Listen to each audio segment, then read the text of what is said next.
السلام عليكم ورحمة الله وبركاته. الحمد لله رب العالمين والصلاة والسلام على سيدنا محمد وعلى آله وصحبه أجمعين. All praise is due to Allah, and may Allah's peace and blessings be upon His final messenger Muhammad sallallahu alayhi wasallam. In the last lecture, we talked about the scales of good deeds, and we mentioned that those who have a heavy scale of good deeds, even if it was by one good deed, then they'll be entering paradise. While we also mentioned that those who have their scales of sins, their scale of sins is heavier than the scale of good deeds, then they will be, if there was no intercession, if they did not do any good deeds, that will give them an intercession. And if Allah subhanahu wa ta'ala did not allow for intercession based on their deeds again, they'll be entering hellfire. Now, what if both scales were equal? They'll be people of the A'raf. And they'll be for some time, they'll be in a place between hellfire and paradise for some time. And after that, they will be entering paradise. They'll be entering paradise. So they will not be entering hellfire. Now, let's talk about some of the good deeds that will be heavy on the scales on the Day of Judgment. The Prophet Muhammad sallallahu alaihi wasallam said, "Walhamdulillah tamla'ul mizan," and alhamdulillah fills the scale. Subhanallah. This word, alhamdulillah, if a Muslim says it while understanding the meaning and praising Allah subhanahu wa ta'ala for all the favors that He has bestowed upon him, this will be very heavy on the Day of Judgment. So let it part of your life to always praise Allah subhanahu wa ta'ala, to always appreciate the favors that Allah subhanahu wa ta'ala has given you, to always appreciate even the smallest of blessings that Allah Azza wa Jal has given you. And there's nothing small which Allah subhanahu wa ta'ala has given us. Everything that Allah Azza wa Jal has given us, wallahi, in value is big.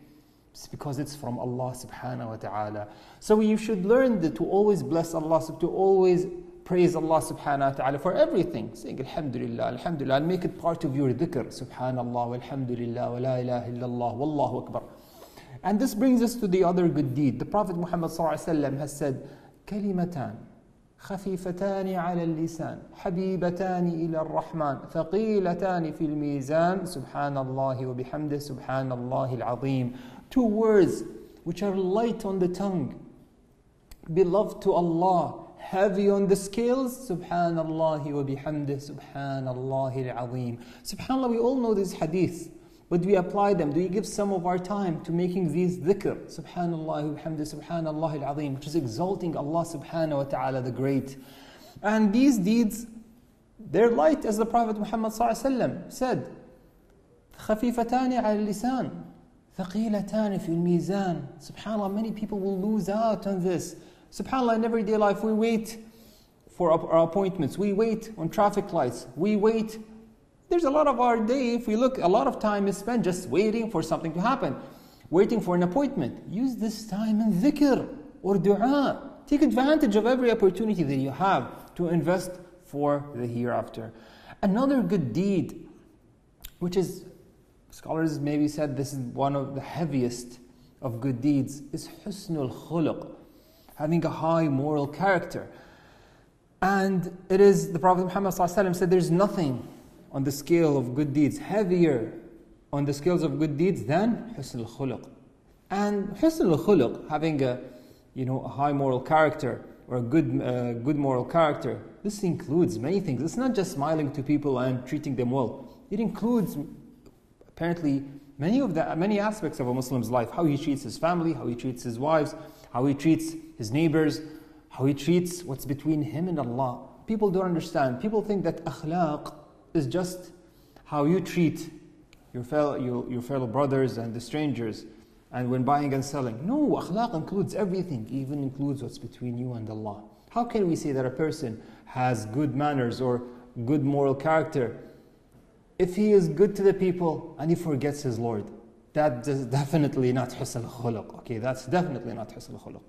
So having a high moral character is a person who is good to the creation and knows the right of the Creator subhanahu wa ta'ala.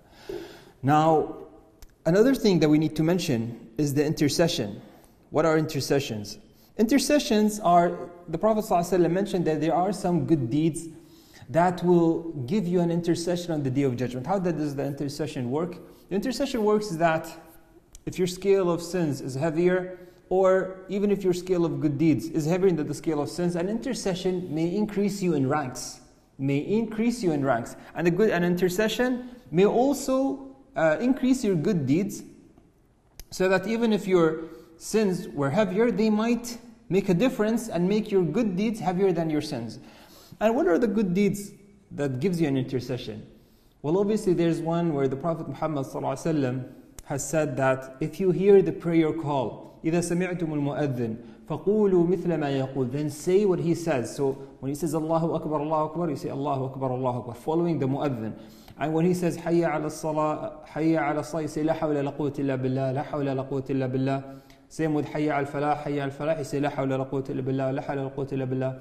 So if you, فَإِذَا أَذَّنَ المؤذن فَقُولُوا مِثْلَ مَا يَقُولُ. Then the Prophet ﷺ said, ثُمَّ صَلُّوا عَلَيَّ, send peace and blessings to me, saying Allahumma salli wa sallim ala Muhammad. ثُمَّ سَلُوا اللَّهَ لِيَ الْوَسِيلَ, ask Allah subhanahu wa ta'ala for me al-wasila, a place in paradise. A place is paradise only befitting to one. SubhanAllah. The Prophet ﷺ said, وَأَرْجُوا أَنْ أَكُونَ أَنَا هُوَ, and I wish that, and I ask Allah, or I wish that I'm going to be the one. So, فَمَنْ سَأَلَ اللَّهَ لِيَ الْوَسِيلَ حَلَّتْ عَلَيْهِ الشَّفَاعَةِ. So whoever asks Allah subhanahu wa ta'ala the wasila for me, then my shafa'ah, my intercession will be for him. This is not the grand intercession, this is a special intercession for these good deeds that the Prophet ﷺ has promised, who asked Allah subhanahu, who does these things, the takbir, who says with the mu'adhin the takbir, and then sends peace and blessings to Allah, to the Prophet Muhammad ﷺ, and after that asks Allah subhanahu wa ta'ala to give the wasila to the Prophet Muhammad ﷺ. These three things, he will get the intercession of the Prophet Muhammad ﷺ. So do not miss out on this. Another good deed that will give you an intercession is the Quran. Brothers and sisters, that book of guidance, the Quran, will come on the Day of Judgment arguing for you or against you. SubhanAllah. Yes, the Quran will argue for you or will argue against you, depending on how you took care of the Quran. Did you really take care of the Quran with reciting it, trying to ponder the best in your ability, trying to understand the Quran? If yes, then the Quran will argue for you. يُؤْتَى بِالْقُرْآنِ, the Prophet ﷺ said, the Quran will come on the Day of Judgment.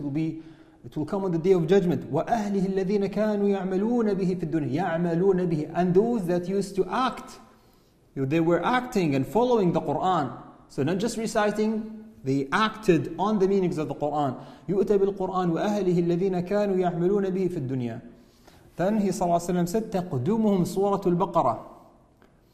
تقدم سورة البقرة. So Surah Al-Baqarah and Al-Imran, those two great chapters will be coming, preceding them, تُحَاجَّانِ عَنْ صَاحِبِهِمَا, arguing for its people. SubhanAllah. Those two big chapters, Al-Baqarah and Al-Imran, which contain a lot of knowledge and a lot of commands, for those who acted on them, these two chapters will come on the Day of Judgment arguing for its people, wanting Allah subhanahu wa ta'ala to have mercy on them, asking Allah subhanahu wa ta'ala not to punish them. Ya Allah. So brothers and sisters, the Quran, make sure that the Quran will be for you and not against you. Make sure that the Quran will be for you and not against you. The Prophet ﷺ said, وَالْقُرْآنُ حُجَّةٌ لَكَ أَوْ عَلَيْكَ. وَالْقُرْآنُ حُجَّةٌ لَكَ أَوْ عَلَيْكَ. The Quran will be an argument for you or against you. SubhanAllah.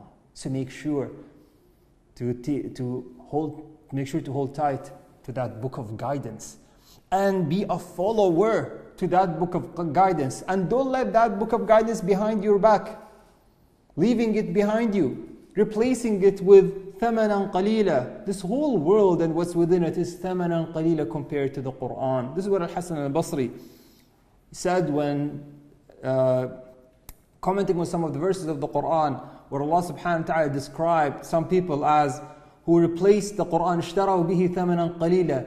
They have sold the Quran for a ثَمَنًا قَلِيل. Hasan al-Basri said this whole world and what's within it is a ثَمَنًا قَلِيل.